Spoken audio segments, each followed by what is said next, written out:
तो इसमें food grade plastic का कोई वैल्यू है, जैसे कि टिफिन्स होते हैं और बहुत सारे जी। बॉटल्स होते हैं जिसमें लिखा रहता है फूड ग्रेड प्लास्टिक है और आप यूज़ कर सकते हैं, तो क्या वो सेफ रहता है या वो? देखिए, ये कहना बड़ा ही मुश्किल है बेसिकली। अब इट डिपेंड्स ऑन टेम्परेचर। अगर आप कोई भी प्लास्टिक है या कुछ भी है, अगर वो हाई टेम्परेचर में है उसको, तो वो कुछ ना कुछ तो उसमें करेगा ही बेसिकली। वो प्लास्टिक के जो केमिकल्स हैं आपके खाने में आएंगे ही बेसिकली। ठीक है, अब ये तो सारा आज की डेट में सब कॉर्पोरेट वर्ल्ड है, तो उसमें बहुत सारी चीज़ें ऐसे लेबल हो जाती हैं कि जिससे कि आप सोचे कि हाँ ये सारी चीज़ें सेफ है। मैं तो कहता हूँ आपके घरों के ऊपर जो प्लास्टिक की टंकियां लगी होती हैं बेसिकली, प्लास्टिक की टंकियां, गर्मी में देखिए आप टेम्परेचर दिल्ली में तो 50 को क्रॉस कर गया।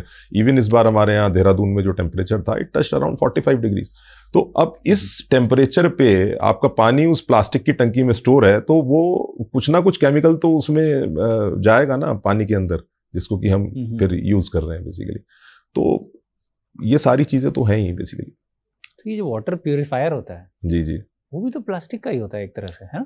हाँ, वाटर प्यूरिफायर सारे नहीं, बट हाँ काफी सारे। हाँ, वाटर प्यूरिफायर तो एक अलग ही मसला हो जाता है बेसिकली। अब उसमें आरओ वाटर कितना सेफ है और क्या टीडीएस होना चाहिए, क्योंकि वो सब चीज़ें भी प्रॉब्लम कर रही हैं। क्योंकि आरओ वाटर का जो टीडीएस अगर आप देखोगे, तो अगर आपका म्यूनिसिपल सप्लाई का जो टीडीएस मान लीजिए अगर 300 के आसपास है या 350 के आसपास है, तो आरओ वाटर में वो 10 गुना कम हो जाता है, वो 30-35 और उस पर पहुंच जाता है। It is almost an acidic water, but everybody is using it.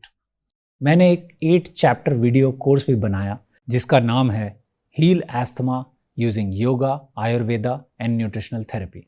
इसका फर्स्ट चैप्टर आप www.redashtv.com पे जाके देख सकते हैं। लिंक डिस्क्रिप्शन और फर्स्ट कमेंट में भी है।